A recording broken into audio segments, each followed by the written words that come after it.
G'day guys, thanks for tuning in. I've got the T700 World Raid here, and I'm going to give you a rundown on how to install our radiator guard.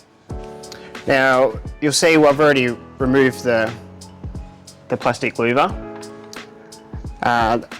All was required is some push button clips here and here on both sides, and the outer radiator bolts. Now, we've already had these off a heap of times, but I'm going to give you a quick rundown on how to remove these, because this lower bolt is the hardest to get out.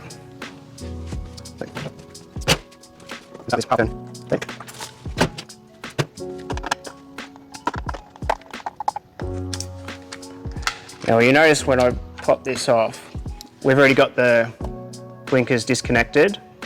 You won't need to do that. You can pop these off and just sort of let it hang there, just so you can access this lower bolt.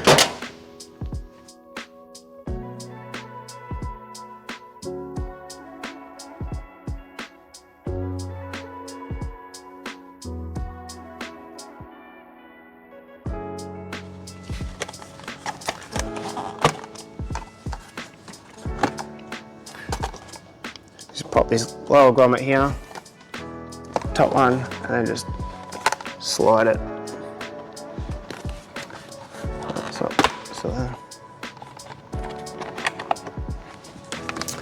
there we are. I'm going to put this aside and go on to the next one.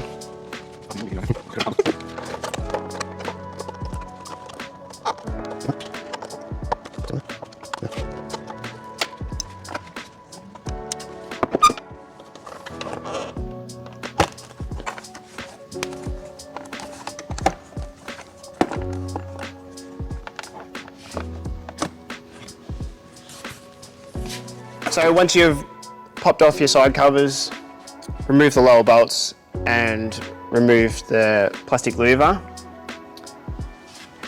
you want to take out the rubber grommet from the top here and pop out the brake line clip. The clip, you can pop that into the hole at the top of your radiator guard, like so. And the rubber grommet, you want to slide back onto the top radiator spigot. Alright, so I'll give you a rundown on our radiator guard design. CNC machine from 2.5mm marine grade aluminium, modular design, bolt together, giving you an overall 5mm thick through the main section. Proven louvered design to stop roost directly hitting the core of the radiator and maximum airflow. So before we position this on the bike, I'm going to grab the speed clips provided and just pop them on the top on either side.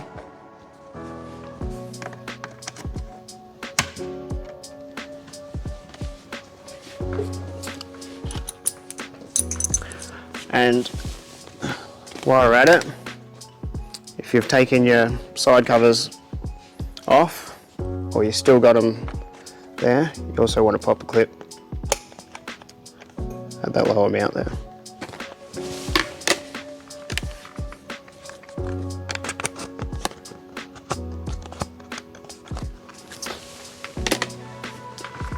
Alright, so I'm going to position the radiator guard,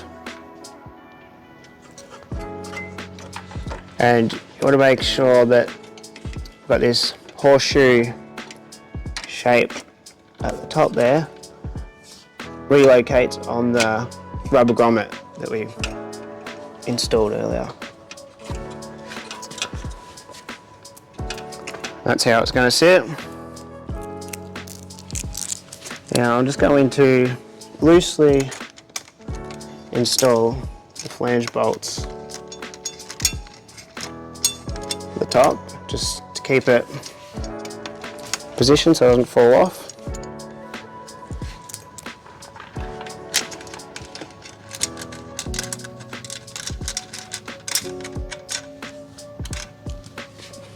And then I'll put these lower radiator mounts bolts back in.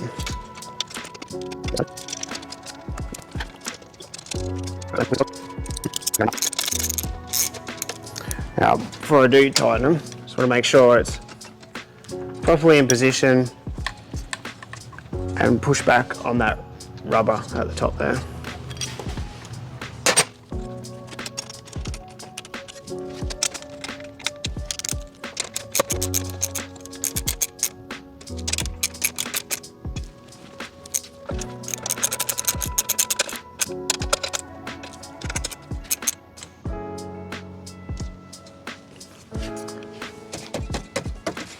There we have it, nice and secure. I'm going to reinstall the side covers. So before I clip these in, I'm going to plug the blinkers back in.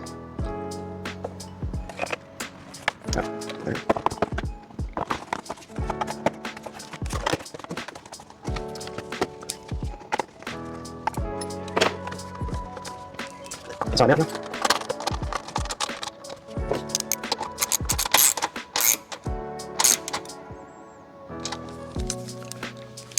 Now I'm going to repeat on the other side. Notice I'm going to leave this lower clip out. I'm about to do a bash plate installation video with an extra attachment.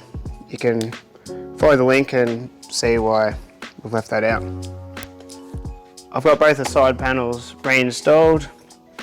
I did mention, don't forget to clip in the brake line into the plastic retainer there.